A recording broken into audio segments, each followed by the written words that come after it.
Start spreading the news. I'm leaving today. I want to be a part of it. New York. Guess who's alone in New York this Christmas?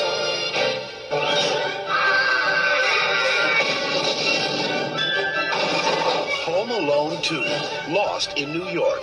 Another Christmas in the trenches.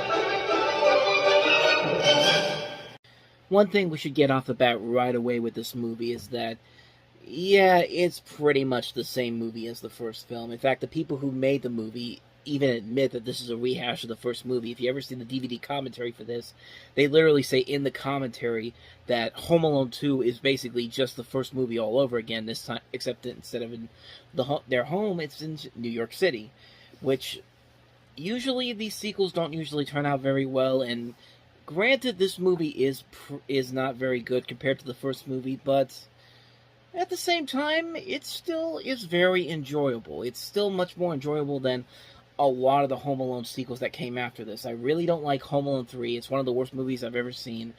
Home Alone 4 and 5 are just not very good. The only one I did kind of like, and I know everybody hated it, but Home Sweet Home Alone really was not... It's not that good of a movie, but it certainly beats the crap out of everything that came after Home Alone 2. I mean, the basic problem with Home Alone 2 really is the fact that it is very similar to the first movie. There are a lot of things that are very similar.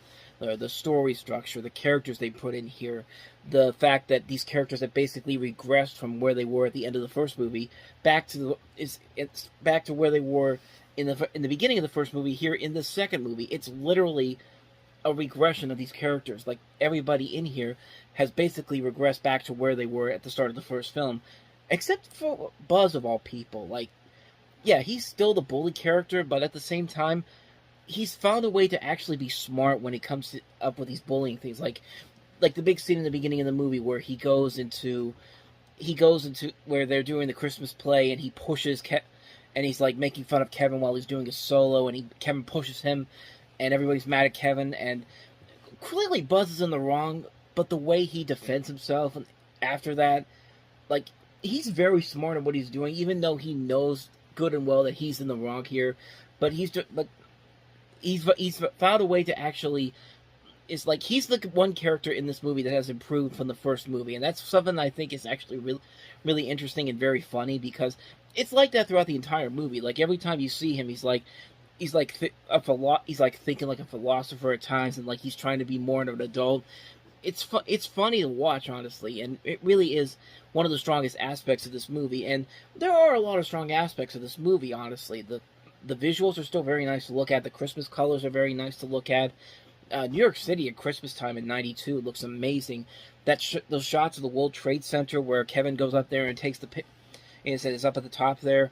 I mean, that still holds up even after all these years, even after the events of September 11th. Which, I mean, sadly, unfortunately, you can't watch that scene anymore if you watch it on TV during the holiday season. Like, right after 9/11, they took that scene out. Like, they would still show Kevin in front of the World Trade Center, but they never showed him going up at the top of the Trade Center, which it kind of makes sense, but at the same time, though, it's still I don't know. I feel like after a while, you could have put that back in. I mean, granted, yeah, we were still going through a time where we were still dealing with the effects of 9/11, and I mean, The Simpsons had the Simpsons New York City episode, for example, is one that they didn't show in syndication for the longest time after 9/11, but they eventually put it back in the rotation. I mean, that's something that really, I think, that's really something that could have been put back in later cuts of the movie. But and the movie is still very fun overall. Like,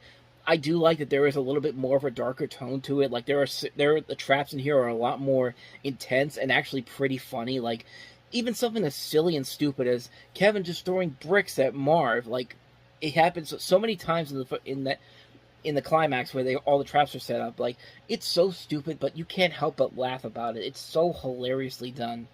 And most of the characters overall are still pretty fun. The new characters they add, specifically Tim Curry as the hotel manager. I mean, just he completely fits that character so well, and he brings another level to the movie that really would have puts this a little bit more above a decently made film.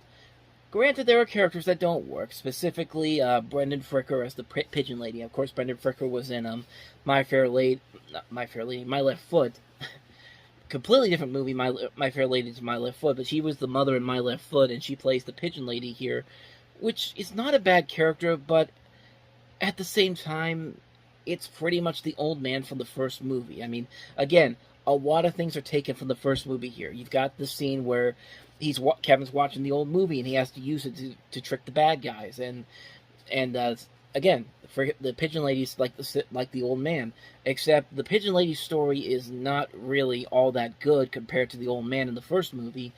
And again, like everybody, the main characters really have regressed from the previous movie, and it's just, I mean, there really could have been something special here if they actually took the time to do it. I mean, get the family more involved in the traps. Like, Home Alone 5, I guess, tried to do something like that, and that didn't really work out too well.